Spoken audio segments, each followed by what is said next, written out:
ನಮಸ್ಕಾರ ಸ್ನೇಹಿತರೆ. ನಾನು ಡಾಕ್ಟರ್ ಲಕ್ಷ್ಮೀ ಜಿ ಪ್ರಸಾದ್, ಕನ್ನಡ ಉಪನ್ಯಾಸಕಿ, ಸರ್ಕಾರಿ ಪದವಿ ಪೂರ್ವ ಕಾಲೇಜು, ಬ್ಯಾಟರಾಯನಪುರ, ಬೆಂಗಳೂರು.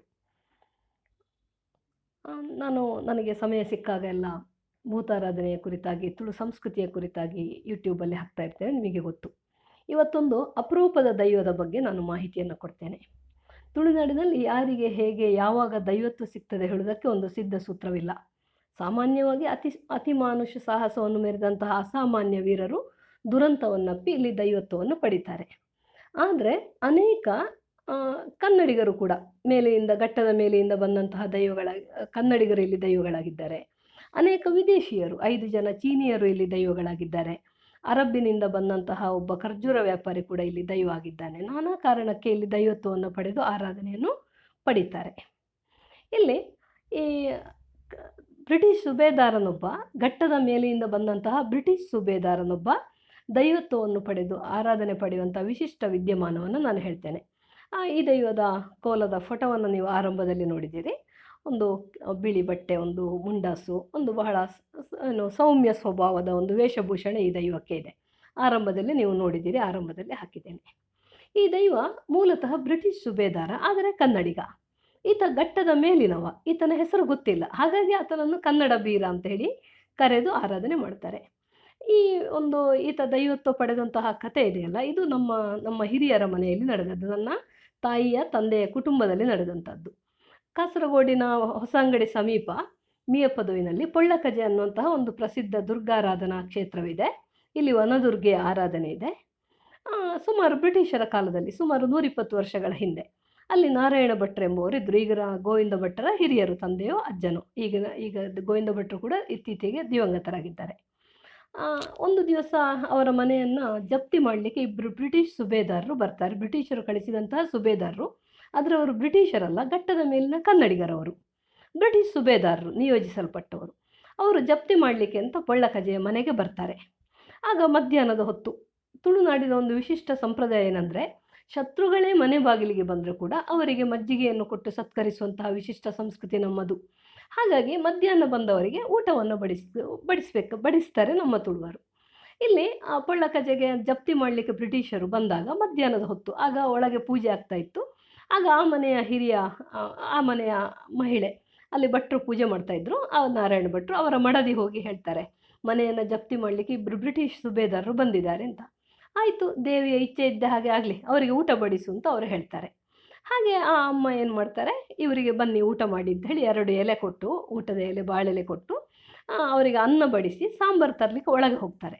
ಆಗ ಈ ಬ್ರಿಟಿಷ್ ಸುಬೇದಾರರು ಮಾತಾಡ್ಕೊಳ್ತಾರೆ, ಅಲ್ಲ, ಇಂಥ ಜಪ್ತಿ ಮಾಡಲಿಕ್ಕೆ ಬಂದವರಿಗೆ ಊಟ ಇಕ್ತಾರೆ, ಇಂತಹ ಸದ್ಧರ್ಮಿಗಳ ಸಾತ್ವಿಕರ ಮನೆಯನ್ನು ಜಪ್ತಿ ಮಾಡೋದು ಸರಿಯಾ ಅಂಥೇಳಿ ಮಾತಾಡ್ಕೊಳ್ತಾರೆ. ಅದರಲ್ಲಿ ಇಂಥವರ ಮನೆಯನ್ನು ನಾನು ಜಪ್ತಿ ಮಾಡೋದಿಲ್ಲ ಅಂಥೇಳಿ ಒಬ್ಬ ಮಾಯ ಆಗ್ತಾನೆ. ಅಲ್ಲಿ ಇನ್ನೊಬ್ಬ ಅದನ್ನು ನೋಡಿ ಹೆದರಿ ಓಡಿ ಹೋಗ್ತಾನೆ. ಇಲ್ಲಿ ಈ ಮಾಯ ಆದವನು ಅಲ್ಲಿ ಧೂಮಾವತಿ ದೈವಕ್ಕೆ ಆರಾಧನೆ ಇದೆ. ಧೂಮಾವತಿ ದೈವದ ಸೇರಿಗೆಗೆ ಸಂದು ಕನ್ನಡ ಬೀರ ಎಂಬ ಹೆಸರಿನಲ್ಲಿ ಆರಾಧನೆಯನ್ನು ಪಡಿತಾನೆ. ಈ ಕನ್ನಡ ಬೀರನಿಗೆ ಅಲ್ಲಿ ಒಂದು ವನ ಕೂಡ ಇದೆ. ಕನ್ನಡ ಬೀರನಿಗೆ ಒಂದು ಬನ ಇದೆ. ಅಲ್ಲಿ ಬೆಣ್ಣೆ ಮನೆ ಗೋಪಾಲಕೃಷ್ಣ ಭಟ್ ಅಂತ ಇದ್ದಾರೆ. ಅಂದರೆ ಮೂಲ ಈ ಪೊಳ್ಳಕಜೆ ಮನೆ ಅದು. ಅಲ್ಲಿಂದ ಬೇರೆ ಬೇರೆ ಕವಲೊಡೆದವರು. ಅಲ್ಲೇ ಸಮೀಪ ಅದು. ಅಲ್ಲಿ ಒಂದು ಬನ ಇದೆ, ಒಂದು ಸಣ್ಣ ಮರ, ಅದರ ಒಂದು ಸಣ್ಣ ಇದು ಬನ, ಒಂದು ಕಲ್ಲು ಕೂಡ ಕನ್ನಡ ಬೀರ ದೈವಕ್ಕೆ ಇದೆ. ಅಲ್ಲೇ ಒಂದು ಸಮೀಪ ಸಣ್ಣ ತೊರೆ ಇದೆ, ಅಲ್ಲೊಂದು ಗುಂಡಿ ಇದೆ. ಅದು ಈ ಕನ್ನಡ ಬೀರ ಮಾಯವಾದ ಗುಂಡಿ ಅಂತ ಹೇಳ್ತಾರೆ. ಈತನ ಸಮಾಧಿ ಕೂಡ ಇತ್ತು ಅಂತ ಹೇಳ್ತಾರೆ. ಇಲ್ಲಿ ಗೋವಿಂದ ಭಟ್ರ ಮನೆಯ ಕೆಳಭಾಗದಲ್ಲಿ ಸ್ವಲ್ಪ ಜಾಗ ಇದೆ, ತೋಟ. ಅಲ್ಲಿ ಈತನ ಸಮಾಧಿ ಕೂಡ ಇತ್ತು ಅಂತ, ಮೊದಲಿತ್ತು ಸಮಾಧಿ. ಒಟ್ಟಿನಲ್ಲಿ ಇದೊಂದು ವಿಶಿಷ್ಟವಾದ ದೈವತ್ವ ಇಲ್ಲಿ ಪಡೆದಂಥದ್ದು. ಆತ ಮೂಲತಃ ಬ್ರಿಟಿಷ್ ಸುಬೇದಾರ, ಆದರೆ ಕನ್ನಡಿಗ, ಘಟ್ಟದ ಮೇಲೆಯಿಂದ ಬಂದವನು. ಆದರೆ ಇಂತಹ ಸಾತ್ವಿಕರ ಮನೆಯಲ್ಲಿ ಇದನ್ನು ಮಾಡೋದು ಸರಿಯಾ, ಜಪ್ತಿ ಮಾಡೋದು ಸರಿಯಾ? ಜಪ್ತಿ ಮಾಡಲಿಕ್ಕೆ ಬಂದವರಿಗೆ ಅನ್ನ ಇಕ್ಕುವಂಥವರ ಮನೆಗೆ ಜಪ್ತಿ ಮಾಡಿದರೆ ಹೇಗೆ ಹೇಳಿ ಅವನಿಗೆ ಇದಾಗ್ತದೆ. ಅವನ ಸಾತ್ವಿಕತೆಗೆ ಮೆಚ್ಚಿ ಧೂಮಾವತಿ ದೈವ ಅವನನ್ನು ಮಾಯ ಮಾಡ್ತದೆ ಅಂತ ಹೇಳ್ತಾರೆ. ಅಂದರೆ ಅವನು ಜಪ್ತಿ ಮಾಡಲಿಕ್ಕೆ ಒಪ್ಪುವುದಿಲ್ಲ. ಅಲ್ಲಿ ಇಂಥವರ ಊಟವಿಕ್ಕಿದವರ ಮನೆಗೆ ಹೇಗೆ ಜಪ್ತಿ ಮಾಡೋದು ಅಂತ. ಇನ್ನೊಬ್ಬ ಓಡಿ ಹೋಗ್ತಾನೆ, ಇಂಥವರ ಮನೆಯಲ್ಲಿ ನಾನು ಜಪ್ತಿ ಮಾಡೋದಿಲ್ಲ ಅಂತ ಓಡಿ ಹೋಗ್ತಾನೆ. ಇಲ್ಲಿ ಈ ಮಾಯವಾದವನಿದ್ದಾನಲ್ಲ, ಇವನು ಧೂಮಾವತಿ ದೈವದ ಸೇರಿಗೆಗೆ ಸಂದು ಆರಾಧನೆಯನ್ನು ಪಡಿತಾನೆ. ಅವನು ಮಾಯವಾದಕ್ಕೆ ಸಾಕ್ಷಿಯಾಗಿ ಅವನ ಕೂದಲು ಮತ್ತು ಉಗುರು ಎಲ್ಲ ಅಲ್ಲಿ ಇತ್ತು ಅಂತ ಹೇಳ್ತಾರೆ. ಇದೆಲ್ಲ ಮೌಖಿಕ ಐತಿಹ್ಯದಿಂದ ಬಂದಂಥದ್ದು. ಆದರೆ ಆತನಿಗೆ ಇರುವಂಥ ಬನ, ಆತನಿಗೆ ಕೋಲ ನೀಡಿ ಆರಾಧನೆ ಮಾಡೋದು, ಇದೆಲ್ಲ ಈ ನಡೆದದ್ದು ಸತ್ಯ ಅಂತ ಹೇಳ್ತದೆ ಈ ಘಟನೆಗಳೆಲ್ಲ. ಇದನ್ನು ಅಧಿಕೃತ ಇಲ್ಲಿ ಈ ಬಗ್ಗೆ ಸರಿಯಾದ ಮಾಹಿತಿ ಇರುವಂಥದ್ದು ಪಳ್ಳಕಜೆ ಗೋವಿಂದ ಭಟ್ರಿಗೆ ಮಾತ್ರ, ಬೇರೆ ಯಾರಿಗೂ ಈ ಬಗ್ಗೆ ಮಾಹಿತಿ ಇಲ್ಲ. ಅವರು ಅದರ ಸಮರ್ಪಕವಾದ ಮಾಹಿತಿಯನ್ನು ನನಗೆ ಕೊಟ್ಟಿದ್ದಾರೆ, ನಮ್ಮ ಮನೆಯ ಹಿರಿಯರವರು. ಬಹುಶಃ ಹೊರ ಜಗತ್ತಿನಲ್ಲಿ ಈ ಬಗ್ಗೆ ಎಲ್ಲೂ ಮಾಹಿತಿ ಇಲ್ಲ. ನಾನು ಮಾತ್ರ ಸುಮಾರು 2013ರಲ್ಲಿ ಈ ಬಗ್ಗೆ ಬರೆದಿದ್ದೇನೆ. 2010ರಲ್ಲಿ ಪಬ್ಲಿಷ್ ಆದಂಥ ನನ್ನ ಪುಸ್ತಕದಲ್ಲಿ ಕೂಡ ಈ ಬಗ್ಗೆ ಮಾಹಿತಿ ಇದೆ. ಈ ಕನ್ನಡ ಬೀರನಿಗೆ ಬೇರೆ ಕಡೆ ಕೂಡ ಆರಾಧನೆ ಇದೆಯೋ ಹೇಳೋ ಬಗ್ಗೆ ಮಾಹಿತಿ ಇಲ್ಲ. ಆದರೆ ಇದು ನಡೆದದ್ದು ನಮ್ಮ ಹಿರಿಯರ ಮನೆಯಲ್ಲಿ. ಈ ಬಗ್ಗೆ ಮಾಹಿತಿ ಇರುವುದು ಇಲ್ಲಿ ಮಾತ್ರ, ಬೇರೆ ಕಡೆ ಮಾಹಿತಿ ಸಿಗುವುದಿಲ್ಲ. ಅವರ ಅಜ್ಜ ತೀರಿ ಹೋಗುವ ಮುಂಚೆ ನಾನು ಅವರನ್ನು ಸಂಪರ್ಕಿಸಿದ್ದ ಕಾರಣ ನನಗೆ ಈ ಬಗ್ಗೆ ಮಾಹಿತಿಯನ್ನು, ಸಮಗ್ರವಾದ ಮಾಹಿತಿಯನ್ನು ಅವರು ಒದಗಿಸಿಕೊಟ್ಟಿದ್ದಾರೆ. ಕನ್ನಡ ಬೀರನಿಗೆ ನುಡಿಗಟ್ಟಾಗಲಿ ಪಾಡ್ದನಾಗಲಿ ಏನೂ ಇಲ್ಲ. ಶುರುವಿಗೆ ಧೂಮವತಿ ದೈವದ ಕೋಲ ಆಗುವ ಮೊದಲು ಕನ್ನಡ ಬೀರ ದೈವಕ್ಕೆ ಕೋಲ ಕಟ್ತಾರೆ. ಜೊತೆಗೆ ಒಂದು ಕುರೆಪೆರ್ಗಡೆ ಅನ್ನುವ ದೈವಕ್ಕೆ ಕೂಡ ಅಲ್ಲಿ ಆರಾಧನೆ ಇದೆ. ಈ ಕುರೆಪೆರ್ಗಡೆ ಕೂಡ ಬಹಳ ವಿಶಿಷ್ಟವಾದ ದೈವ. ಇದರ ಬಗ್ಗೆ ನಾನು ಮುಂದೊಂದು ದಿವಸ ಮಾಹಿತಿಯನ್ನು ಕೊಡ್ತೇನೆ.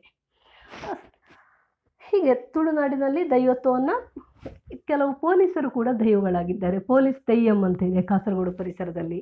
ಪೊಲೀಸ್ ಭೂತ, ಸೇನೋಭೂತ, ಕಳ್ಳಭೂತ, ಪಟೇಲ ಭೂತ, ಇದೆಲ್ಲ ಕಾಪುವಿನಲ್ಲಿ ಆರಾಧನೆ ಆಗ್ತದೆ. ಈ ಬಗ್ಗೆ ಎಲ್ಲ ಇನ್ನೊಂದು ದಿವಸ ಮಾಹಿತಿಯನ್ನು ಕೊಡ್ತೇನೆ. ಒಟ್ಟಿನಲ್ಲಿ ಅನೇಕ ಅಧಿಕಾರ ವರ್ಗದವರು ಕೂಡ, ಅಧಿಕಾರಿಗಳು ಕೂಡ ತುಳುನಾಡಿನಲ್ಲಿ ದೈವವಾಗಿ ಆರಾಧನೆಯನ್ನು ಪಡೀತಾರೆ. ಹಾಗಾಗಿ ಇಲ್ಲಿ ದೈವತ್ವ ಪಡೆಯುವುದಕ್ಕೆ ಯಾವುದೇ ಒಂದು ಸೀಮೆ ಇಲ್ಲ, ಜಾತಿಯ ಸೀಮೆ ಇಲ್ಲ, ರಾಜ್ಯದ ಸೀಮೆ ಇಲ್ಲ, ದೇಶದ ಸೀಮೆ ಇಲ್ಲ. ನೋಡಿ ಪೊಲೀಸ್ ದೆಯ್ಯಂ ನೋಡಿ ಇಲ್ಲಿ ಈತ ಕಾಸರಗೋಡು ಪರಿಸರದಲ್ಲಿ, ಇಲ್ಲಿ ಒಂದು ಪೊಲೀಸ್ ಭೂತ ನೋಡಿ, ಇದು ಕಾಪಿನಲ್ಲಿ ಆರಾಧನೆ ಆಗುವಂಥ ಪೊಲೀಸ್ ಭೂತ. ಸ್ನೇಹಿತರೆ, ನಿಮಗೆ ಈ ವಿಡಿಯೋ ಇಷ್ಟ ಆದರೆ, ಈ ಮಾಹಿತಿ ಇಷ್ಟ ಆದರೆ ಇದನ್ನು ಲೈಕ್ ಮಾಡಿ, ಸಬ್ಸ್ಕ್ರೈಬ್ ಮಾಡಿ, ಎಲ್ಲೆಡೆ ಹಂಚಿ. ನಮ್ಮ ತುಳು ಸಂಸ್ಕೃತಿಯ ಸೌರಭವನ್ನು ಎಲ್ಲೆಡೆಗೆ ಹರಡಲಿಕ್ಕೆ ನನಗೆ ಸಹಾಯ ಮಾಡಿ. ನಮ್ಮ ತುಳು ಸಂಸ್ಕೃತಿ ಬಗ್ಗೆ, ವಿಶಿಷ್ಟವಾದಂತಹ ಆರಾಧನಾ ಪದ್ಧತಿ ಬಗ್ಗೆ ಹೊರ ಜಗತ್ತಿಗೆ ಬಹಳ ತಪ್ಪು ಕಲ್ಪನೆ ಇದೆ. ಆದರೆ ಇದು ಹೀಗಲ್ಲ. ಈ ಬಗ್ಗೆ ನಾವು ಸಮಗ್ರವಾದ ಮಾಹಿತಿಯನ್ನು ಕೊಡಬೇಕಾಗಿದೆ. ಈ ನಿಟ್ಟಿನಲ್ಲಿ ನಾನು ಪ್ರಯತ್ನ ಮಾಡ್ತಾ ಇದ್ದೇನೆ. ನಿಮ್ಮೆಲ್ಲರ ಬೆಂಬಲ ಇರಲಿ. ಸಬ್ಸ್ಕ್ರೈಬ್ ಮಾಡಿ, ಎಲ್ಲೆಡೆ ಹಂಚಿ. ಧನ್ಯವಾದಗಳು.